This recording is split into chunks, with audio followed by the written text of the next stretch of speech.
Todavía, Señor, hay un gran conflicto en mí, entre lados opuestos de mi ser.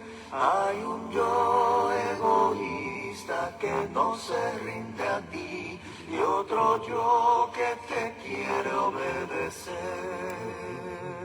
Todavía, Señor, no soy lo que debo ser. Tú mereces de mi vida lo mejor.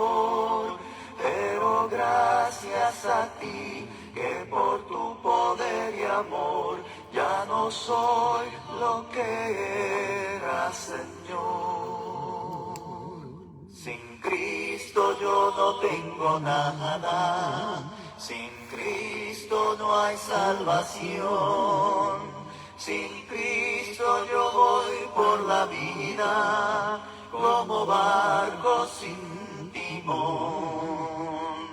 Cristo, oh Cristo, si has oído su voz, ven, acéptala hoy. Oh Cristo, con Él seguro estoy. Muy buenas tardes, mis amados hermanos, mis hermanas. El hermano Moisés Umaña les envía un cordial saludo aquí desde la ciudad de Memphis, Tennessee, a toda la audiencia del programa Un Momento con Jesús. Hoy día viernes 8 de agosto a las 2 de la tarde, hora aquí de Memphis, 1 de la tarde, hora en México.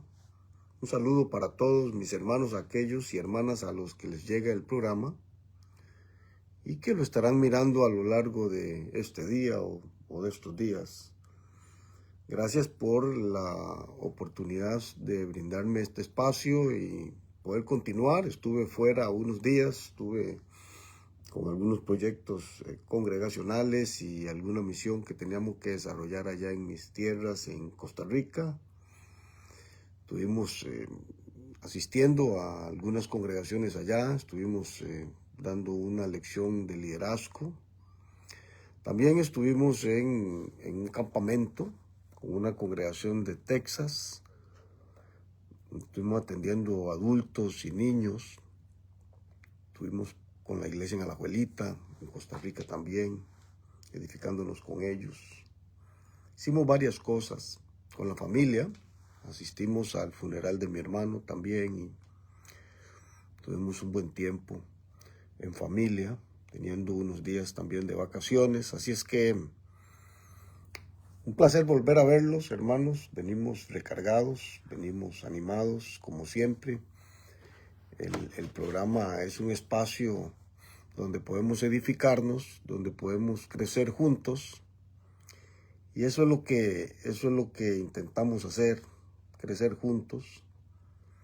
Hemos estado estudiando cómo se van desplegando las iglesias, se van desarrollando las congregaciones en el primer siglo a través de el tiempo y el espacio, cómo van surgiendo, cómo el evangelio va llegando a cada una de las localidades. Empezamos revisando la iglesia en Jerusalén, continuamos a cómo se fueron desarrollando los hechos, que lo tenemos dejados allí en el libro de los hechos, valga la redundancia, por nuestro escritor Lucas, que nos dejó bien detallado todos los eventos. Luego, cómo el evangelio llega a Antioquía, y de Antioquía se dispone un grupo de hombres y de hermanos, hermanas en esa congregación a hacer la obra misionera, a predicar el evangelio, y cómo la obra empieza su expansión en todo el mundo antiguo. Hoy nos corresponde el capítulo 17 de Hechos. Nos corresponde mirar el evangelio llegando a la región de Atenas, Grecia.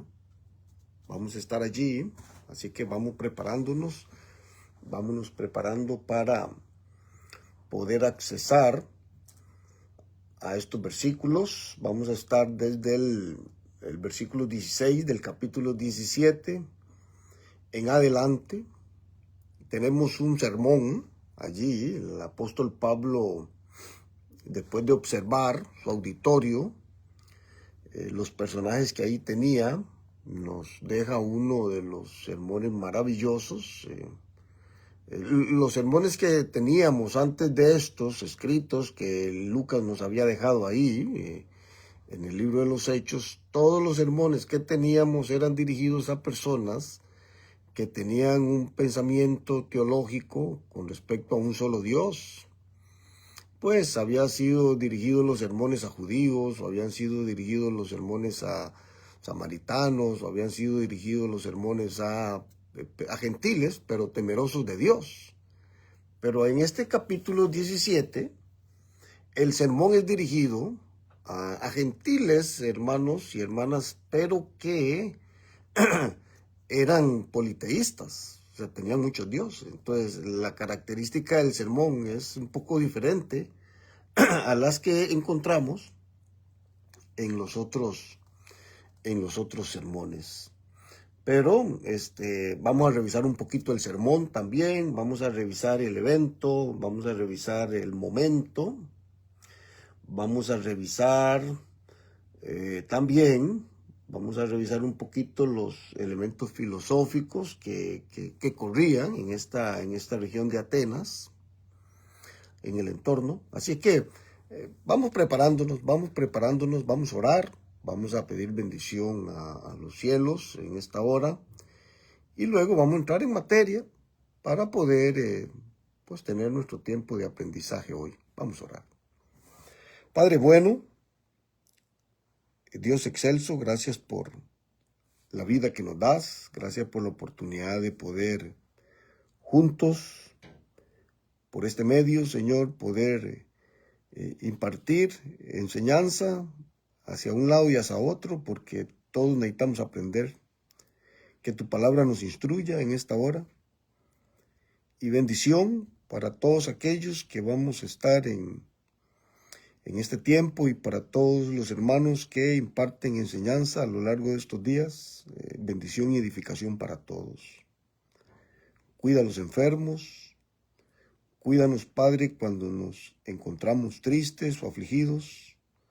Anímanos y rogamos también, Padre, tu paz en los momentos cuando la vida nos agobia. Rogamos fortaleza, Señor, en los momentos de dificultad y rogamos, Padre, que podamos siempre sentir cerca tu presencia. Líbranos del mal.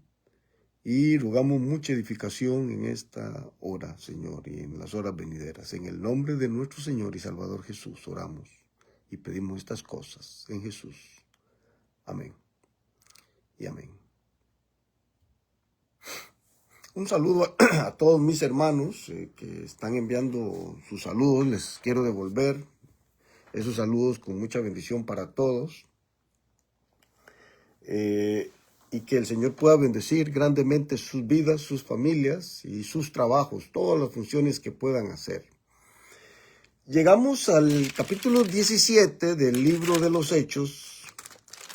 El Evangelio, el apóstol Pablo llega a la ciudad de Atenas, Grecia. Llega a esta región, una de las regiones preponderantes en la historia del Imperio Romano y griego. Para este tiempo entendemos que el Imperio griego había sido conquistado por Roma en años anteriores, pero seguía siendo Atenas, Grecia, seguía siendo la capital de muchos elementos importantes. Si bien es cierto, Roma tenía gran preponderancia política, pero Atenas, Grecia, tenía preponderancia en otras líneas, en la línea, por ejemplo, educativa, estaba allí, todos los eventos culturales estaban en Grecia, todos los eventos importantes sociales estaban en Grecia. Roma era más una potencia militar en este entonces, era más el evento político, militar, estaba en Roma, pero todo lo que tenía que ver con aprendizaje, educación, cultura, lo tenemos en Grecia. Para este tiempo, Atenas, Grecia, formaba parte del Imperio Romano y entonces se consolidaba esa famosa cultura greco-romana, importantísima en tiempo antiguo. Estaba allí, el apóstol Pablo había llegado en Atenas, Grecia, había llegado a la región, estaba observando todo lo que pasaba en Grecia como centro cultural, político, social, comercial, educativo. Estaba allí, se enardecía mirando a la ciudad entregada a la idolatría. Era una ciudad donde el Partenón hacía posible de que sus accesos tuvieran muchos accesos a mucho conocimiento y a mucho dar a conocer sus dioses, toda su ideología que tenían con respecto a sus dioses. Entonces, habían ahí personajes de todo tipo, de todo calibre. Llegaban los personajes a ese lugar presentando nuevas tesis, presentando nuevos dioses. Era muy común oír eso de los nuevos dioses. Alguien por allí decía, un famoso Petronio, alguien por ahí decía que en Grecia era más fácil encontrar un dios que una persona. Vea entonces cómo entre ellos mismos, entre sus mismos poetas, entre sus mismos personajes del pueblo y entre los mismos filósofos, eso era el concepto que se tenía. Era más fácil encontrar un dios que a una persona en Grecia o en Atenas. Dentro de las personas que estaban allí, lógicamente los judíos siempre tenían su representación en la sinagoga, que es lo que encontramos en el verso 17. Dice que se discutía en la sinagoga con los judíos piadosos y en la plaza cada día con los que concurrían, y luego nos pone al otro lado ya los gentiles. Y algunos filósofos de los epicúreos y de los estoicos disputaban con él, y unos decían qué querrá decir este palabrero, y otros parece que es predicador de nuevos dioses porque les predicaba el evangelio de Jesús y de la resurrección. Este es el evento, este es el momento que tenemos. El apóstol Pablo con su equipo misionero predicando el evangelio de Cristo, siendo oído, escuchado el evangelio de Cristo, pues por judíos y por gentiles. A partir de aquí, entonces, recordamos que estos gentiles que van a oír el evangelio en esta localidad son un poquito diferentes a otros gentiles, pues que oyeron el evangelio, pero que muchos de ellos eran temerosos del Dios de los cielos. Pero estos eran politeístas, o sea, adoradores de muchos dioses. Por ende, se nos dan dos nombres de los personajes que lideraban. En aquel entonces estaban los epicúreos, los estoicos, personajes filósofos con ideologías filosóficas un poquito diferentes. Algunas de ellas, en algunas cosas concordaban, en algunas cosas no, bien distanciados. Sin embargo, en común tenían el tema de la resurrección de los muertos. No les hacía mucha gracia, pues porque para ellos tenía una connotación un poco diferente eso. Así que ahora lo vamos a... Para ellos miraban la resurrección, algunos de ellos como una liberación, como la liberación del alma del cuerpo. Entonces, para ellos lo miraban un poquito diferente a cómo lo presentaba el apóstol Pablo. Pero ahí están, se nos pone los nombres para poder formar un panorama de lo que allí se estaba dando y se estaba viviendo, y lo que conformaba el auditorio del apóstol Pablo para sus palabras, para las palabras que él iba a decir o él iba a indicar. Ahí tengo aquí un dato, quiero dárselos de los estoicos y de los epicúreos. Es un dato, me lo encontré por allí, lo considero un poco breve, pero nos puede ayudar a poder comprender esos dos nombres. A veces cuando los definimos nos pueden ayudar a poder tener un poco más claro el panorama que estaba mirando el apóstol Pablo cuando está listo para dejar ir su sermón, su enseñanza para ellos. Los estoicos, por ejemplo, dicho pensamiento filosófico, ellos no se involucraban, o los estoicos, perdón, se involucraban en la política.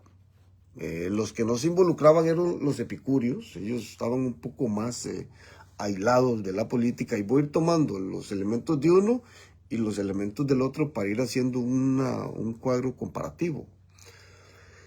Los estoicos, cuando ellos actuaban siguiendo la razón. Los estoicos, siguiendo la razón. Los epicúreos actuaban siguiendo el placer. Y ese es un dato interesante, ¿verdad? Para poder definirlo ahí. Los estoicos decían que el placer trae dolor y un poco de perturbación al alma, mientras que los epicúreos pues decían que el placer era el máximo bien. Así se consolidaban, digamos, algunas de las doctrinas o de las ideologías que ellos tenían con estos elementos. Me llama la atención dentro del estoicismo muchos accesando a los aspectos políticos antiguos, mientras que los otros, los epicúreos, no se involucraban en la política, eran un poco más de lado en esos aspectos. Entonces, ese es el auditorio que el apóstol Pablo tenía ahí. Tenía judíos, tenía personas temerosas del Dios de los cielos, tenía judíos, probablemente judaizantes, probablemente personas de renombre en la sinagoga allí en la ciudad de Atenas. Tenía clase alta, griega, estoicos, epicúreos, personas letradas, personas versadas, tremendos filósofos, personas que estaban listos y dispuestos a debatir del tú a tú con el apóstol Pablo. El apóstol Pablo, por otro lado, no se quedaba atrás, un personaje elocuente, un personaje con mucho conocimiento, un personaje que simplemente levantaba sus manos, sabía manipular una audiencia, sabía manejar una audiencia de acuerdo al esquema romano, y también con conocimiento para hablarle a judíos, criado a los pies de uno de los maestros más importantes de su tiempo, Gamaliel. O sea, era un personaje digno de oír, digno de ser escuchado, y estos personajes también no discutían con una persona simple o con una persona sencilla. Ellos iban a debatir o ellos iban a discutir con alguien de su nivel. Ese era uno de los esquemas de ellos. Cuando lo están observando, cuando lo están visualizando, allí al apóstol en la ciudad de Atenas, hablando, en la ciudad de Grecia, ahí hablando, en ese lugar, conectándose con la gente, predicándoles el evangelio, el verso 19 dice que fueron ellos, estos personajes, los que lo llevan al Areópago. Y dice el verso 19, y tomándole le trajeron al Areópago, diciéndole, podremos saber qué es esta nueva enseñanza de qué hablas. Pues trae a nuestros oídos cosas extrañas y queremos saber qué quiere decir esto. Pues porque todos los atenienses y los extranjeros residentes allí en ninguna otra cosa se interesaban, sino en decir o en oír algo nuevo. Ese era el día a día en la ciudad de Grecia, en la ciudad de Atenas. Ese era el día a día el poder escuchar, escuchar una nueva enseñanza, en poder decir algo nuevo, en poder tener un conocimiento nuevo o en poder oír algo nuevo. Eso era su día a día. Los judíos, la conexión judía era, el judío quería ver milagros, el griego quería conocimiento, el judío quería ver acciones, movimientos sobrenaturales. El griego le interesaba oír informaciones nuevas, nuevo conocimiento. Y entonces ellos lo llevan a este lugar donde era un lugar para poder hablar, para poder generar sus buenas discusiones. Era un sitio donde públicamente incluso se podían hacer algunos buenos debates, algunas buenas discusiones. Y en ese lugar es llevado el apóstol Pablo, pues para oír su punto de vista, su argumento. No era un lugar donde era llevado cualquier persona. Como les decía la otra vez, era llevado las personas que tenían cierta capacidad y cierto conocimiento. Y era sitio de una buena discusión, una buena argumentación. O sea, los que llegaban ahí eran personas que tenían que tener capacidad de argumentación y capacidad de poder, hermanos, presentar una buena defensa a sus teologías o a sus ideologías, porque iban a ser debatidos fuertemente. Ahí van a estar, por decir así, los pesos pesados en el debate, en la discusión, en esos lugares de encuentro.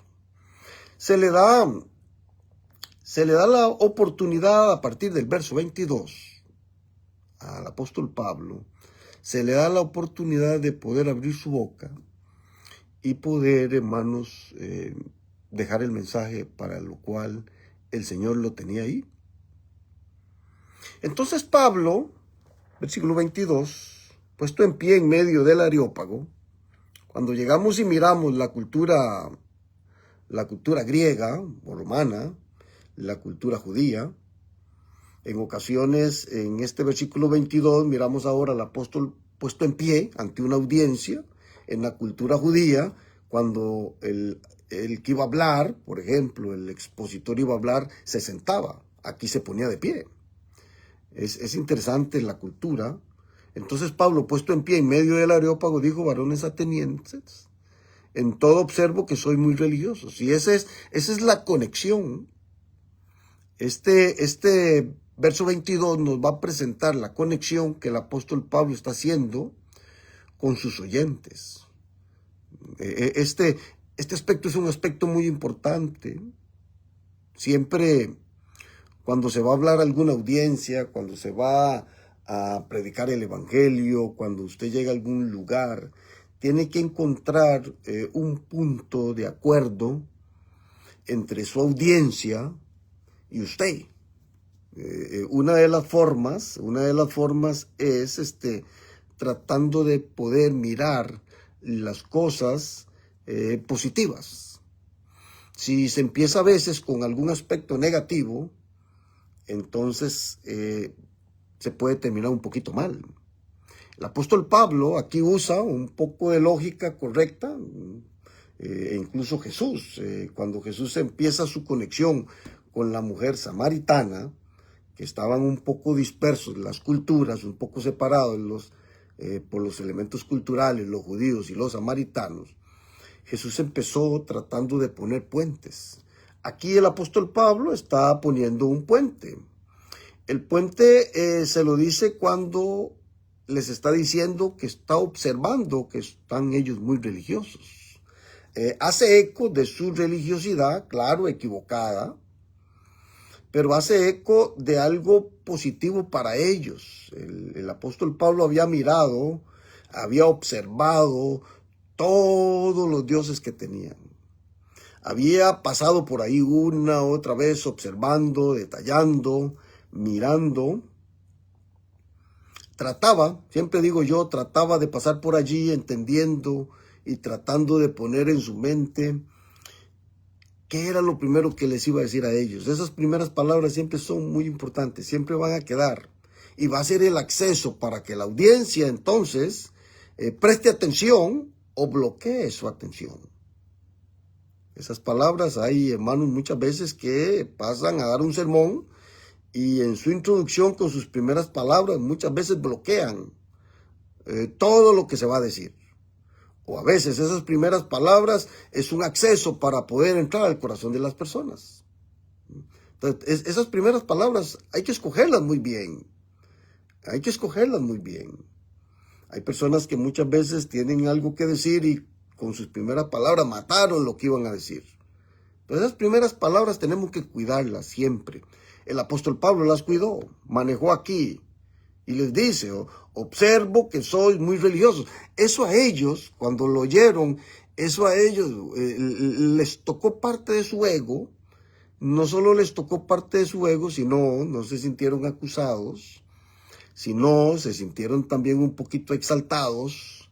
Se sintieron, pues eran personas con toda su mitología y su ideología religiosa. Eran muy religiosos, equivocadamente, pero lo eran. Verso 23 nos da, en el verso 23 nos da razón de conocimiento. Le está diciendo a su audiencia, yo los pude a ustedes revisar, pude observar, caminé entre ustedes, y dice, porque pasando y mirando vuestros santuarios, hallé también un altar en el cual estaba esta inscripción: al que vosotros adoráis, pues, sin conocerle, es a quien yo os anuncio. Y la inscripción decía, al Dios no conocido. De ahí tomó, o sea, el apóstol Pablo, de ahí toma, de esa inscripción, de esa lápida, de ese sitio, de donde estaban los nombres de todos sus dioses y todas las estatuillas, de allí tomó el título de su sermón. De allí tomó, de ahí les pudo decir, a ese Dios no conocido es el que yo les voy a predicar. Ustedes lo tienen acá, dentro de esta casa de dioses, pero no lo conocen. Es un Dios desconocido para ustedes. Están adorando a sus dioses conocidos. Pero ahora yo les voy a mostrar un Dios que es desconocido para ustedes. Toma el nombre de su sermón. Cuando yo llego y miro el sermón a partir del versículo 24 y miro el título que ahí les da, que ahí les dice, de esa lápida o de ese sitio donde están los nombres de los dioses que están usando, y dice al Dios no conocido, allí, entonces, de ahí despliega su sermón. Y cada versículo, el versículo 24 es un punto mayor, el versículo 25 es otro punto mayor, el 26 y 27 puedo hacer otro punto mayor, el 29, 30 puedo hacer otro punto mayor. Voy a revisar rapidito este sermón, vamos a revisarlo rapidito. Vean en el versículo 24, el Dios que hizo el mundo y todas las cosas que en él hay, siendo Señor del cielo y de la tierra, no habita en templos hechos por manos humanas. Y aquí nos pone al Dios como creador. Pablo está poniendo a ese Dios no conocido por ellos, lo está poniendo como el Dios, el cual es creador. En un primer aspecto lo puedo poner como el Dios como creador, o también el Dios como Señor, en un segundo aspecto. El versículo 25 lo puedo poner Dios como sustentador. Vean lo que dice, ni es honrado por manos de hombres, como si necesitase de algo, pues es Él, pues Él es quien da a todos vida y aliento y todas las cosas. Él es el que sustenta todas las cosas. No solo es creador, es sustentador. No solo es creador, no solo es sustentador, es Señor de todas las cosas. Esto es algo que necesitan oír los gentiles. Ellos tenían sus dioses, tenían su Dios, el cual lo emitían como creador de algunas cosas, tenían otro Dios que era como sustentador, tenían su Dios que era el Dios de dioses, el más importante, allí en el Olimpo. Tenían sus dioses bien definidos, pero ahora resulta que viene Pablo y les dice, yo les anuncio un Dios que ustedes no conocen, el Dios desconocido para ustedes, el cual es esto y esto y esto y esto. Y empieza entonces a dar un argumento del Dios de los cielos como Señor, como sustentador, como creador. O sea, poniendo por abajo a toda la ideología que ellos tenían en torno, teológicamente hablando, en torno a sus dioses. Dios como creador, cuando llegamos y miramos ese bonito pasaje, Dios como creador, cada uno de los salmos, por ejemplo, el Salmo 90, el versículo 2, quiero que lo leemos para poder revisar este sermón, le puede ayudar en algún determinado momento, te encuentres a alguien y necesitas tal vez tener alguna luz de algunos pasajes bíblicos. El Salmo 90 es un bonito salmo para poder revisar este es Dios, el cual es creador, el cual es hacedor. En el verso 2 me gusta. Antes que naciesen los montes y formase la tierra y el mundo, desde el siglo y hasta el siglo, tú eres Dios. O sea, Él es antes de todas las cosas que puedan existir, lo invisible, lo que no es invisible. Él es creador de elementos, de la nada. El ser humano es creador a partir de los materiales que tiene, pero Dios es creador de la nada. Ese es uno de los datos importantes. El libro de Juan, capítulo 1, versículo 3, es un versículo que también lo puedes asociar en este aspecto de Dios como creador, ¿verdad?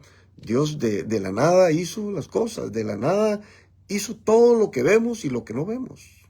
Así que aquí, parte de lo que en este capítulo 17, el libro de los Hechos, está presentando para esta audiencia a ese Dios, creador de los cielos, de la tierra, de todo lo que vemos, pues porque es muy fácil llegar y definir, bueno, este Dios es tal y este Dios es otro, pero nadie define cómo se hicieron los cielos, cómo se hicieron la tierra. El único material que define eso es el libro de Génesis, en el capítulo 1, ¿no? No hay ningún otro material, no hay ningún otro Dios, por decirlo así, donde haya quedado registrado que se adujera ese derecho. No hay nadie. El único es la palabra de Dios, es la Biblia, el libro de los Génesis. El libro de Génesis es el único material en el cual tenemos esa evidencia, donde Dios dijo, hágase y se hizo. De la nada se hizo. Nadie se atribuye eso. No tenemos ningún material antiguo donde algún Dios se atribuyera, yo hice esto, yo hice lo otro. El único material que tenemos es la Biblia. Antiquísimo, antiguo material, evidenciado. Y ese Dios de los cielos, que se manifiesta en todo el espíritu de la palabra, en muchos de los pasajes bíblicos, allí lo tenemos. Y como sabemos, es ilógico pensar que las cosas que tenemos en este mundo, con tanta perfección, que vinieran de la nada, pues es ilógico. Por ejemplo, todo nuestro sistema en este mundo tiene que venir de una fuente, con todo el conocimiento y con toda la sabiduría y con toda la perfección, de una fuente perfecta, que lo creara, que lo pusiera en función en una forma tan perfecta como funciona todo. No puedo ponerme la idea de que si alguien llegó y en medio de la selva se encontró un reloj que está con todo su funcionamiento y diga, este reloj se formó de la nada, ¿no? Tuvo que generarlo alguien con un cerebro, con una mente, con una capacidad para generar esa perfección. Hay personas que simplemente definen, esto se formó de la nada, donde con una explosión se formó. Bueno, algo que funcione de una explosión, algo que se generó de una explosión y quedó funcionando de una forma tan perfecta y tan compleja, pues no podemos esperar, lógicamente, que eso haya venido de la nada. Tiene que haber una mente maestra detrás de eso, una mente perfecta, una mente muy compleja, para poder generar este mundo o este hábitat con tanta perfección y con tanta complejidad como nuestro mundo lo tiene, como nuestros sistemas lo tienen. Tenemos sistemas muy complejos en nuestro mundo y tenemos ecosistemas y subsistemas muy complejos que ni la mente, a veces ni la vista humana puede ver, a veces ni la mente humana puede entender. Entonces no podemos tener la concepción de que fue creado de la nada o que no hay nadie detrás de eso con una inteligencia superior para poder sustentar y para poder manejar este esquema tan complejo. Entonces, a veces es muy fácil poner las ideologías o poner las opiniones o poner los esquemas, ¿verdad?, de personas que quieren quitar el poder del Dios de los cielos como creador, pero hay que sustentar con argumentos cómo explicar un mundo tan complejo que funcione de la nada o sin una mente maestra. Bueno, ese es nuestro Dios. Esa mente maestra es nuestro Dios. Detrás de todo lo que pasa, creando lo visible, lo invisible. Les decía Juan capítulo 1, versículo 3, primer libro de Corintios capítulo 8, versículo 2, en adelante al 6, por ahí puede, Salmo capítulo 90, versículo 2. Son pasajes que nos pueden entender, nos pueden dar a entender, nos pueden guiar, y hay muchos más, de que Dios es nuestro creador, es el Señor, es creador de los cielos, de la tierra, de lo que vemos y de lo que no vemos. Pero, ¿qué les puedo decir como sustentador? Es que no solo es crear, sino es darle el espacio y el sustento para que todas las cosas puedan funcionar perfectamente.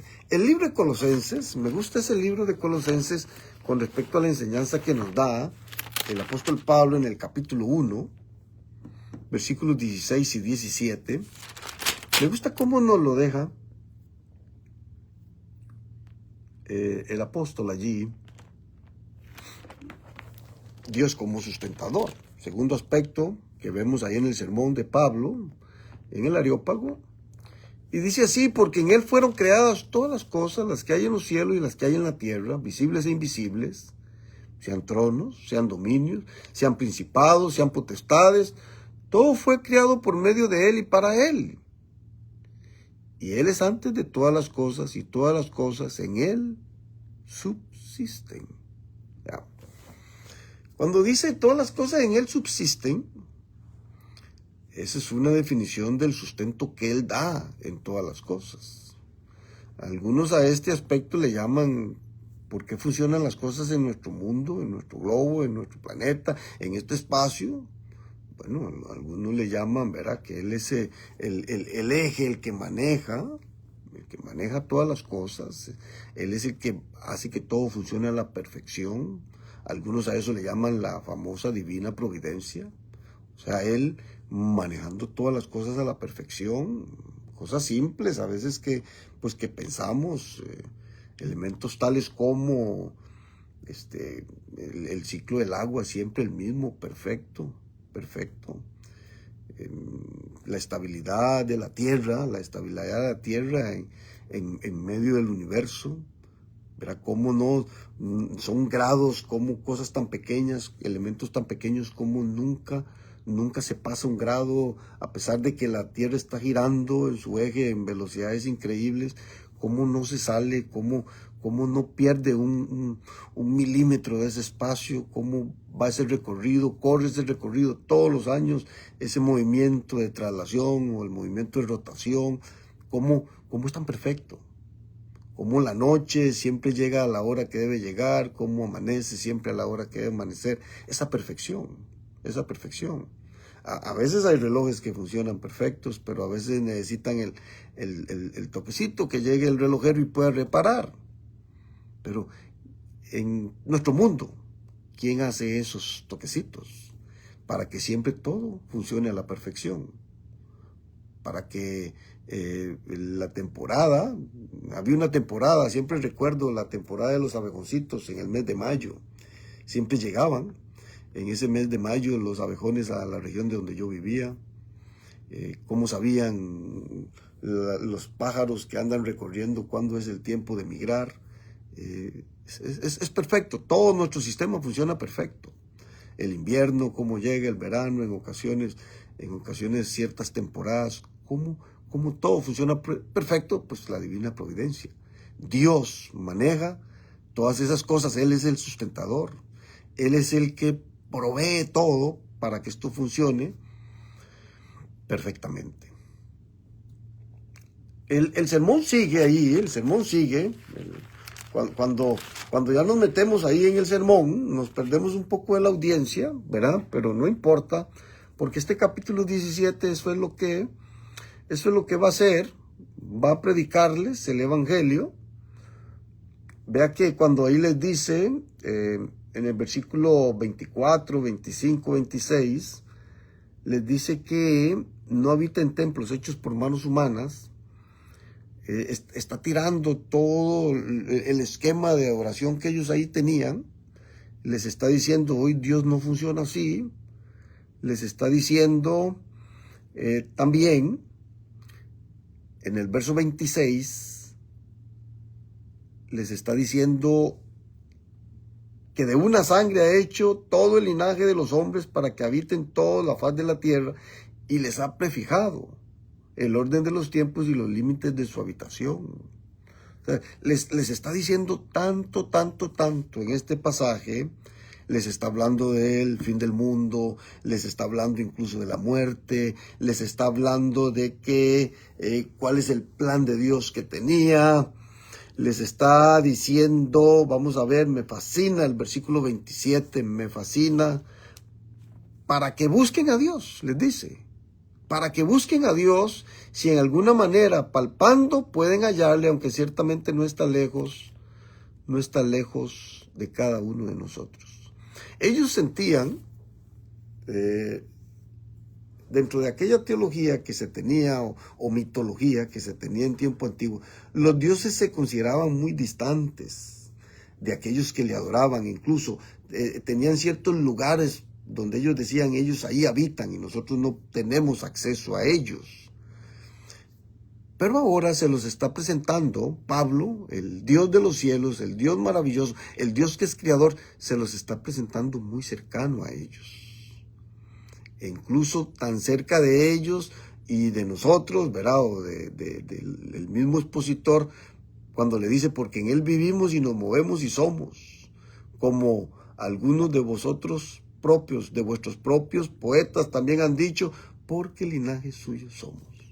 Se los está presentando que el Dios de los cielos está tan cerca de ellos. Tan cerca de ellos. O sea, que no tienen que mirarlo como lo estaban mirando, que lo tenían allá en su Olimpo, en un lugar donde era inaccesible para las personas comunes o normales, solo para aquellos que tenían la capacidad de deidad. Se los está presentando así, pero ahora les dice, está tan cerca de ustedes, que puede ser de ustedes ese Dios. Y les dice en el verso 30, de una forma muy interesante, les habla y les está diciendo que son ignorantes, que están en una ignorancia religiosa, les está diciendo que no tienen el conocimiento correcto, pero se lo está diciendo con mucha elegancia, lo que dice ese versículo 30. Pero Dios, habiendo pasado por alto los tiempos de esta ignorancia, ahora manda a los hombres en todo lugar que se arrepientan. Por cuanto ha establecido un día en el cual juzgará al mundo con justicia, por aquel varón a quien designó, dando fe a todos con haberle levantado de entre los muertos. Y ahí les presenta a Cristo. El punto central del sermón presenta a Dios, primeramente, con sus características, a un grupo de personas que eran politeístas, que no conocían al Dios de los cielos. Le está presentando al Dios de los cielos como creador, como sustentador, como gobernador, como padre, como juez. Lo vamos a ir a mirar ahora al final, como juez. Y ahora les presenta a Jesús. Ese es el esquema. Un mensaje cristocéntrico. Un mensaje centrado en Dios y en Cristo. Un mensaje donde pues ellos tenían que entender, toca una parte álgida de ellos. Para ellos la resurrección no era cosa que les hacía temblar mucho. No era uno de los temas importantes para ellos oír. Y con eso vamos a mirar, con eso, en el versículo 32, cuando se lo cita, cuando les anota o cuando les habla de la resurrección, vea lo que pasa en el verso 32, porque ellos en la resurrección no era un tema que les interesaba oír, pues por la explicación que les di al principio del concepto que tenían de la resurrección. Para ellos la resurrección era una liberación del alma, era un estado donde ya después de ahí ya no les interesaba nada a ellos. Y vean lo que pasa, pero cuando oyeron lo de la resurrección de los muertos, unos ya se burlaban. Y otros decían, ya te oiremos acerca de esto otra vez. Vea que cuando les habló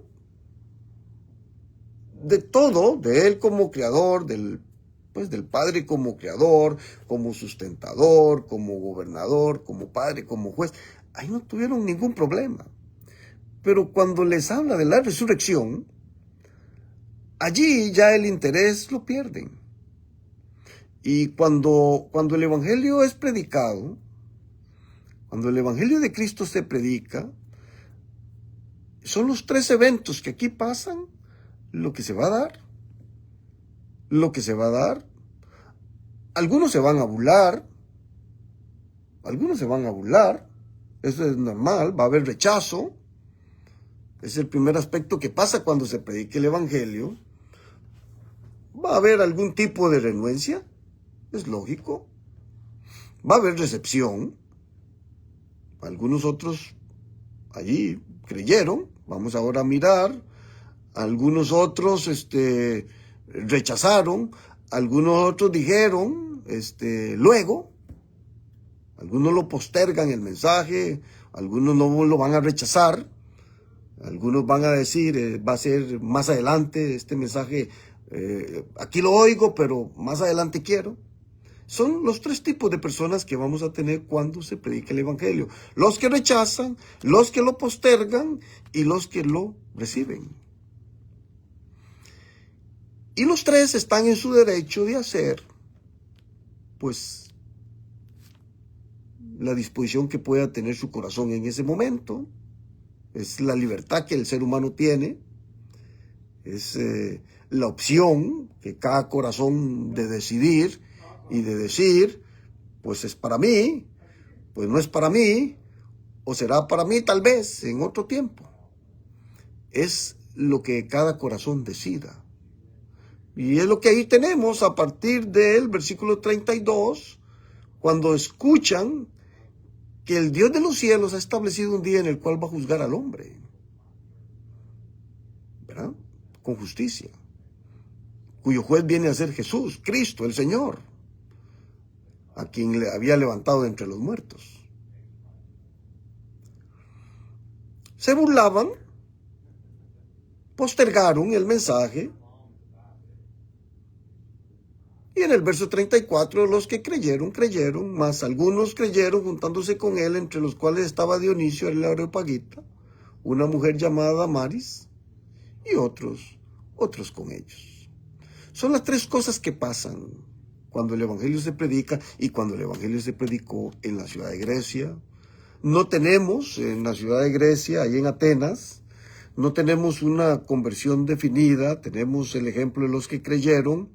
tenemos los nombres, tenemos a Dionisio, tenemos a Dámaris y algunos otros con ellos, personajes que vienen a engrosar la fila del trabajo evangelístico que se viene haciendo, perpetrado, generado por la iglesia, ¿verdad? La iglesia misionera que envía los viajes misioneros.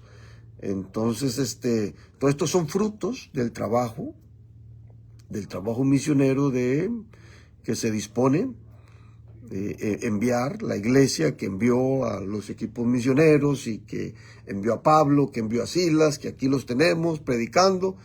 Más frutos se siguen recogiendo. Aquí tenemos, se habla poco de Dionisio, se habla poco de Dámaris, se habla poco de los otros nombres, no nos es definido, pero el evangelio fue creído, fue oído, que es lo más importante, fue oído el evangelio en Atenas, Grecia.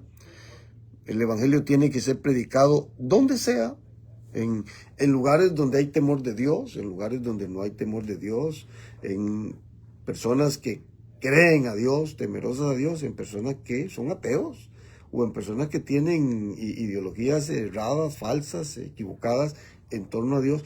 A todos hay que predicar. Algunos aceptarán, otros rechazarán, otros postergarán, otros dirán otro día. Hoy no es mi momento. Nunca nos desanimemos, y esta es una de las claves dentro de la predicación.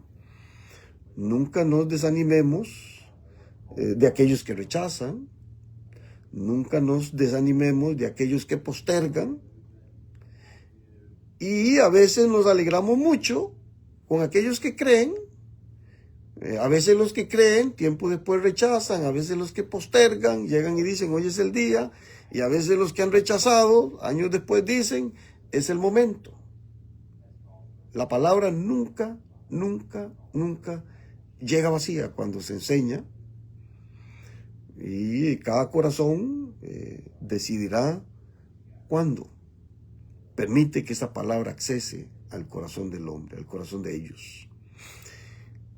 Este es uno de los sermones, entonces les decía, al Dios no conocido, uno de los sermones bonito, dirigido de una forma casi directa. Muchos hermanos, cuando yo he escuchado la predicación de este capítulo 17, muchos hermanos toman los puntos mayores de lo que ahí pasa, de ese Dios no conocido. El apóstol Pablo tiene la oportunidad de darlo a conocer. Algo parecido, puedo homologarlo un poco, hacerlo muy similar a lo que Moisés hace con Faraón allá en Egipto. Para Faraón también, cuando él hizo la pregunta, ¿quién es Jehová? Para que yo oiga su voz, para que le obedezca, para que deje ir a mi pueblo. ¿Y qué fue lo que hizo Moisés con Faraón? Pues dar a conocer a Jehová. Aquí Pablo da a conocer a Jehová con quien él era, ¿verdad? Da a conocer, golpea un poco el esquema religioso de los romanos, de los griegos, golpea un poco el esquema religioso, más con información, más con conocimiento. En el Antiguo Testamento, Moisés da a conocer a Jehová por medio de la destrucción de toda su mitología o de la ideología que tenía con sus dioses, Faraón, a través de las plagas. O sea, cada plaga viene destruyendo un dios egipcio. Entonces, ese fue el esquema como Moisés da a conocer a Faraón quién es Jehová. Ante la pregunta de Faraón, le demostró quién era Jehová, le demostró que era Señor. Cuando lo doblegó, ¿verdad? Cuando lo doblegó, y cuando miramos a un Faraón decaído, doblegado, diciéndole a Moisés, llévate a tu pueblo, no los quiero más aquí, no los quiero más en mi entorno, lárguese, porque él estaba pensando que los iba a matar a todos. Entonces, creo que Faraón conoció al Dios de los cielos a la mala, no lo quiso a la buena, lo tuvo que conocer a la mala. Aquí, los personas en Atenas, Grecia, tuvieron la oportunidad de conocer al Dios de los cielos a la buena, por medio del conocimiento, por medio de la información, por medio de su voz, el apóstol Pablo. Algunos quisieron creer en él, otros no. Así que ese es el esquema de la predicación del Evangelio. Ese es el esquema como el Evangelio llega a los corazones. Siempre será necesario oír el mensaje que Dios envía a través de sus siervos, a través de su voz, y que pueda ser creído ese conocimiento de Dios enviado. Un placer, hermanos amados, un placer. Espero que todos estén bien. Esperamos tener una linda semana, que el Señor nos siga bendiciendo, y un placer volverlos a ver, de nuevo. Anda un poco resfriado, así que ahí disculpen un poco esa voz, un poquillo gangosa ahí, pero vine con un poco de resfrío, pero ahí vamos de vuelta. Bendiciones a todos mis hermanos, la paz de Dios sea contigo y con todos ustedes, y que podamos estar con bien en esta semana. Bendiciones, bye bye.